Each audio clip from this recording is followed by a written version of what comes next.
आप सभी को जय श्री कृष्णा, राधे राधे। तो आज एक ऐसे टॉपिक के ऊपर लड्डू गोपाल की एक ऐसी सत्य घटना को सुनाने की कोशिश करूँगी जिससे कि आपको कुछ डाउट है तो वो क्लियर हो और एक ज्ञानवर्धक वीडियो साबित हो आपके लिए। और अगर वीडियो बनाने में अगर थोड़ी-सा लंबा हो जाए तो प्लीज़, बहुत से लोगों का ऐसे-ऐसे कमेंट आते हैं ना कि सुन के अच्छा नहीं लगता, और इससे मेरा नुकसान नहीं है, नुकसान आपका है, क्योंकि अगर हम अपनी वाणी से ही हमारे कर्म खराब होते हैं, हमारे ग्रह खराब होते हैं। इसलिए अपनी वाणी का सही उपयोग करें जिससे कि आपके जो ग्रह हैं वो खराब ना हो और आपके कर्म खराब ना हो, क्योंकि हम अपने शब्दों के द्वारा ही ना अच्छा और गलत करते हैं।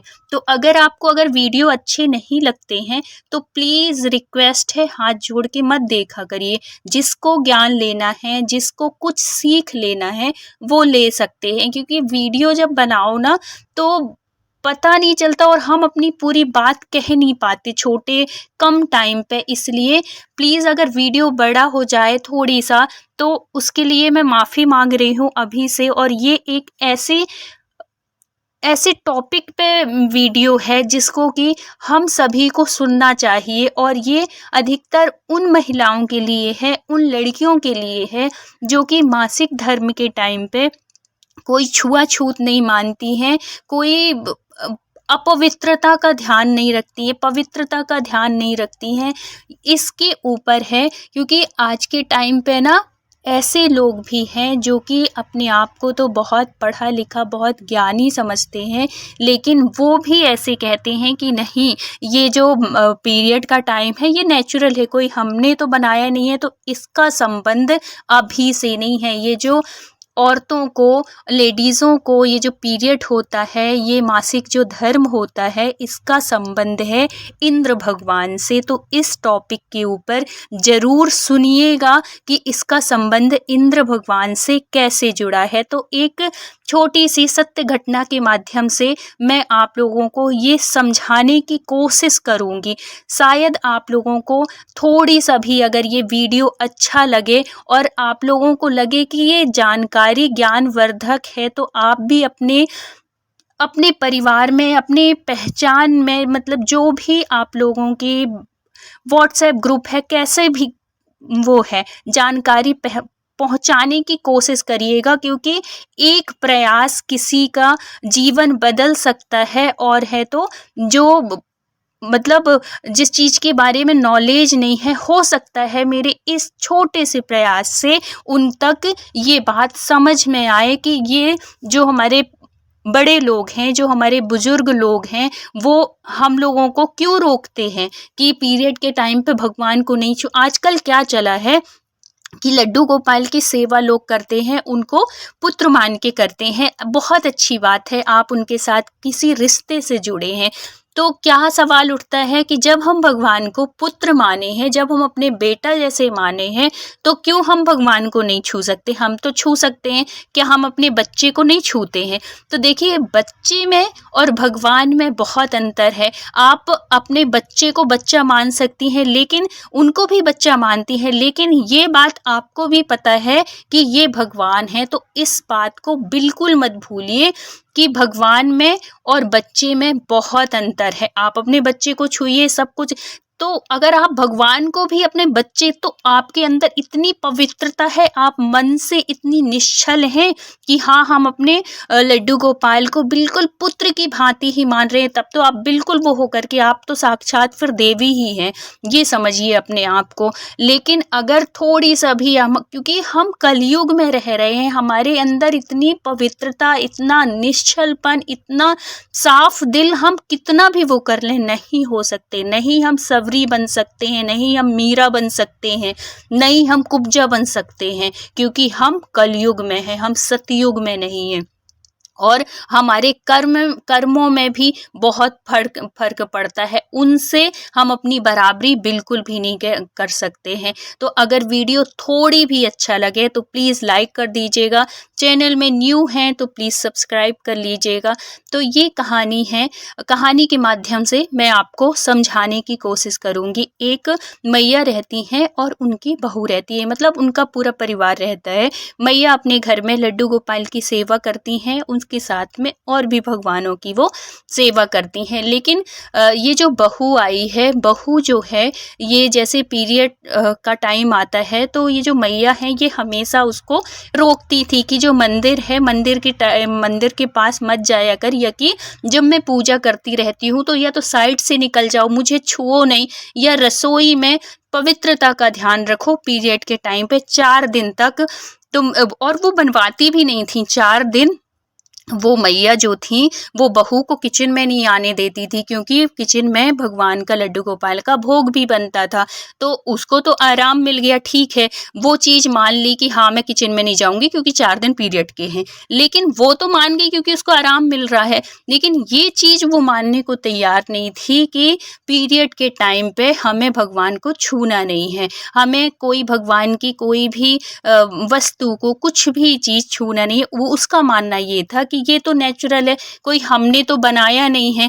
और ये सब चीज़ें ना, ये पहले के ज़माने के लोग हैं जो कि बेचारी औरतों को कुछ काम करने, मतलब पूरे टाइम वो लगी रहती थी काम में, और है तो इसी वजह से पहले के लोगों ने ये बना दिया कि चलो इसी बहाने उन औरतों को आराम मिल जाएगा, 4 दिन का रेस्ट मिल जाएगा। और क्योंकि उसने भी ये चीज़ सुनी थी कि ये पहले से चला आ रहा है, बड़े बूढ़े पहले इतनी औरतें जो होती थी बहुत काम करती थी, थक जाती थी, इसलिए वो 4 दिन के लिए रेस्ट दे दी। और पीरियड के टाइम पे कमजोरी आ जाती है, इस वजह से भी तो ये बहू का ये मानना था। और साइंस के लिहाज से भी वो कहती थी कि ये नेचुरल चीज़ है, ये तो हार्मोन्स की वजह से है, तो ये ऐसा कुछ वो नहीं है, छुआछूत अपवित्रता वाली बात नहीं है।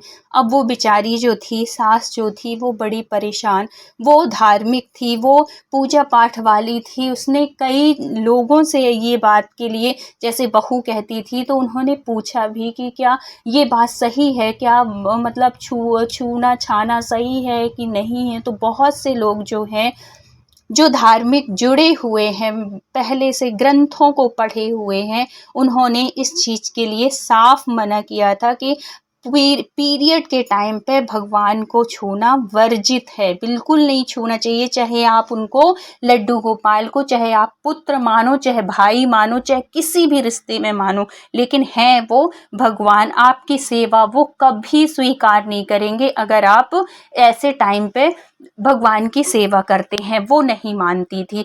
एक दिन क्या हुआ कि इनकी सास को कहीं जाना पड़ा, और इसका चल रहा था पीरियड, ये 3रा दिन था। और इसमें पीरियड के टाइम पे वैसे तो आप 5 दिन 6 दिन ना करो, लेकिन 4 दिन तो निषेध ही है। 4 दिन में तो बिल्कुल भी नहीं करना चाहिए, अपवित्र। और खास 3 दिन 4 दिन इतना तो मानना ही चाहिए। अगर आप 6 दिन नहीं मानते हो तो 3-4 दिन तो आपको मानना ही चाहिए। लेकिन वो नहीं मानती, वो गई हुई थी, सासू माँ गई हुई थी।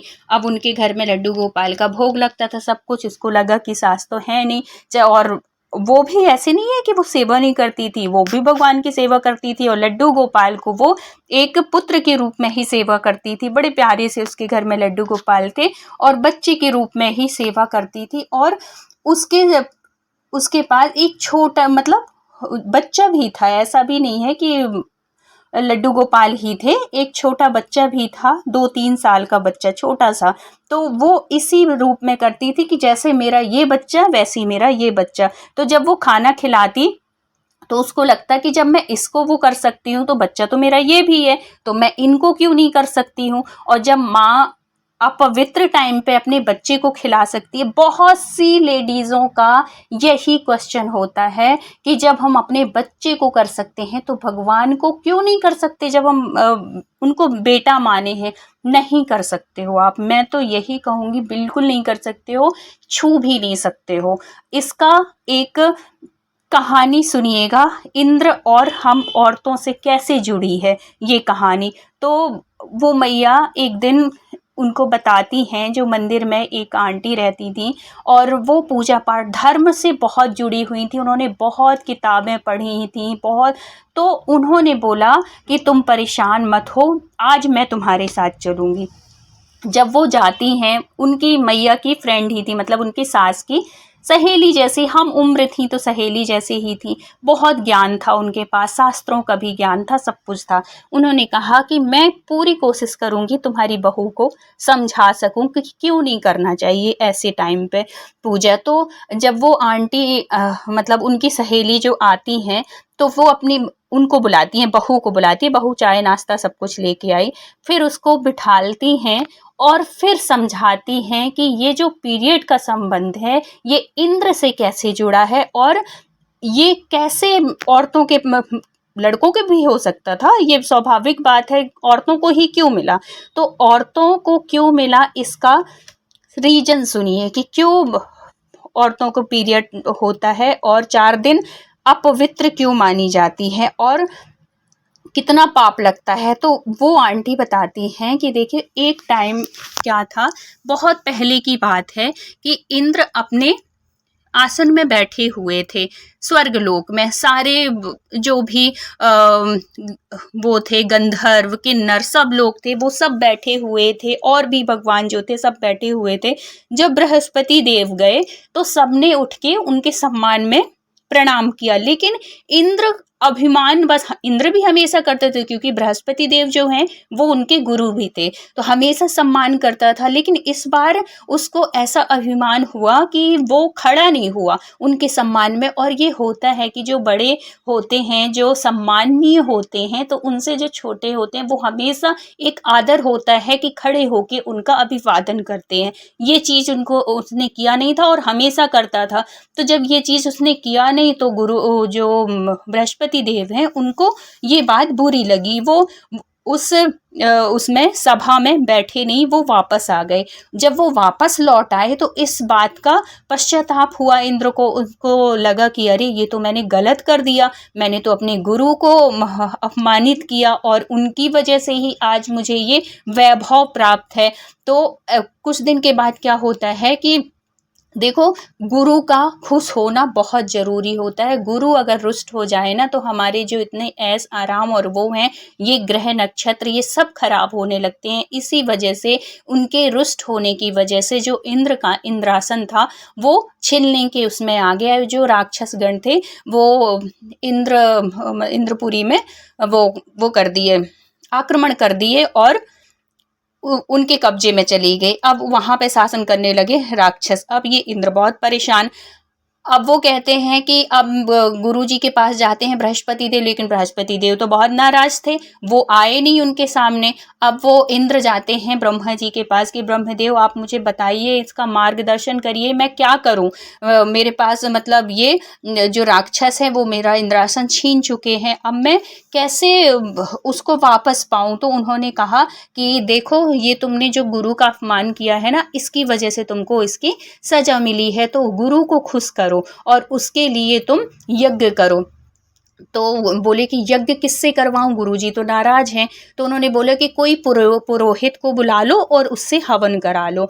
तो अब सारे पुरोहितों को देखते किसके पास जाए किसके पास जाए। तो फिर ब्रह्मा जी ने एक पुरोहित को बताया। वो पुरोहित जब वो हवन करवाने के लिए गए तो ये बात राक्षसों को पता चली। तो राक्षसों ने कहा कि वो जो पुरोहित थे वो उनकी जो माँ थी वो राक्षस कन्या थी। पहले के ज़माने में ऋषि मुनियों में ऐसे हो जाता था, राक्षस की भले कन्या हो, ऋषियों से ब्याह गई, देव कन्या राक्षस कन्या सब नाग कन्या ऐसे एक दूसरे से ब्याह जाती थी। तो ऐसे ही ये ऋषि की कन्या भी, ऋषि की ये जो ये थे, इनकी जो माँ थी ये राक्षस कन्या थी। तो राक्षसों ने कहा कि सुनो पुरोहित जी, आप देखो आपकी जो माँ है ना वो राक्षसों की कन्या है, तो आप जो आहुति दोगे तो आप सारी आहुति भगवान के नाम पे देना, लेकिन एक आहुति लास्ट में हमारे नाम पे भी दे दिया करो, इससे आपका कोई नुकसान नहीं होगा। हम पूरा नहीं कहते कि आप पूरी ही आहुति हमारे नाम पे दे। तो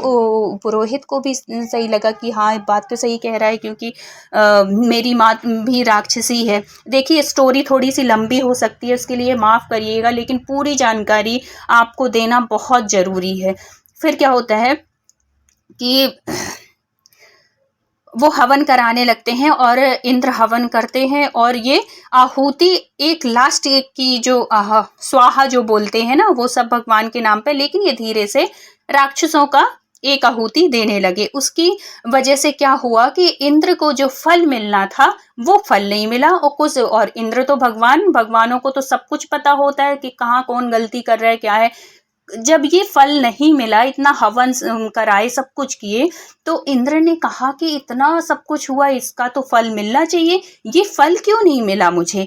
तो जब उन्होंने अपनी दिव्य दृष्टि से देखा तो उनको पता चला कि ये जो पुरोहित है, ये पूरा हवन में जो आहुति होती है, संपूर्ण आहुति होती है, ये देवताओं को ना देके, ये मेरे उससे ना करके, ये तो राक्षसों के नाम पे भी कर रहा था, इसलिए मुझे जो है ये पूरे फल की प्राप्ति नहीं हुई। तो इस वजह से इंद्रदेव ने पुरोहित की हत्या कर दी, और ब्राह्मण की हत्या करते ही, पुरोहित की हत्या करते ही इनको ब्रह्म हत्या का पाप लगा, जिसके कारण इनका पूरा स्वरूप एकदम से बदल गया।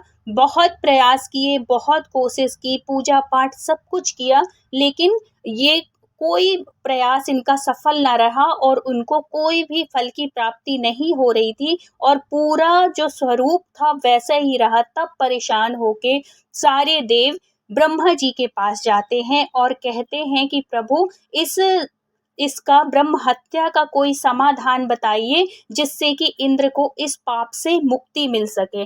तब ब्रह्मा जी ने बोला कि इसका समाधान है, अगर कोई इस पाप को, ब्रह्म हत्या के पाप को 4 भागों में बांट दिया जाए, तो इसका ये जो स्वरूप है वो बदल जाएगा, और इंद्र को ब्रह्म हत्या के पाप से मुक्ति मिलेगी। तब 4 लोग सामने आए, उनमें से एक पृथ्वी थी, एक वृक्ष था, एक नदी थी और एक स्त्री थी। ये 4, तब ब्रह्मा जी ने बोला कि जो भी ब्रह्म हत्या का पाप अपने ऊपर लेगा, उसको मैं वरदान भी दूंगा। इसलिए पृथ्वी को ये वरदान मिला कि जहाँ पे भी पृथ्वी में गड्ढे रहेंगे, कुछ टाइम पाके वो गड्ढे अपने आप भर जाएंगे। और दूसरा लिया वृक्षों ने इस हत्या का पाप अपने ऊपर, तो वृक्षों की इसीलिए जो गोंद होती है ना, गोंद, वो सारे वृक्षों की गोंद अशुद्ध होती है, सिर्फ गूगल की गोंद ही पवित्र होती है। और है तो उनको ये वरदान दिया ब्रह्मा जी ने कि ये ऊपर से सूख भी जाएंगे, लेकिन इनकी जो जड़ है वो दोबारा से, मतलब ये उग सकते हैं पेड़। और तीसरा दिया, किसको दिया?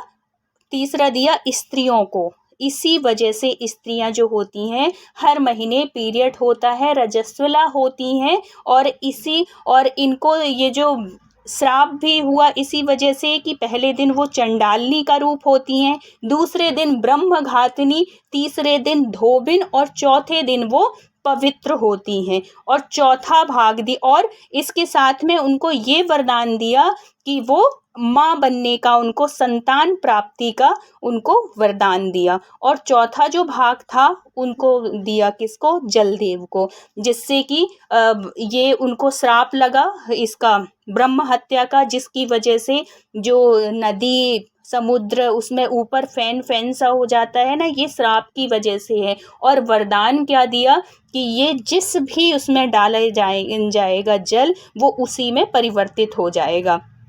तो ये वरदान और ये श्राप मिला, इसीलिए औरतों को ये 4 दिन इतने अपवित्र माने जाते हैं। देखो, पहले दिन चंडालनी बोला गया है, दूसरे दिन ब्रह्मघातिनी, और तीसरे दिन धोबिन, और चौथे दिन कहीं जाके वो शुद्ध होती हैं। तो इतना अपवित्र होने के बाद भी, अगर इस चीज़ की जानकारी होने के बाद भी अगर ये काम आप करते हो, तो इसमें कोई कुछ भी नहीं कर सकते, बहुत दोष होता है। इसलिए लिए इस चीज़ को मानना चाहिए। जब ये बात वो उनकी आंटी की वो जो सहेली थी उन्होंने उसको बताई बहू को, तब उसके दिमाग में ये बात बैठी कि हाँ ये बात बिल्कुल सही लगी मुझे। और फिर वो जो छुआछूत करती थी वो भगवान की कृपा से, और ये सब चीज़ जो है ना ये लड्डू गोपाल ही कराते हैं हमारी।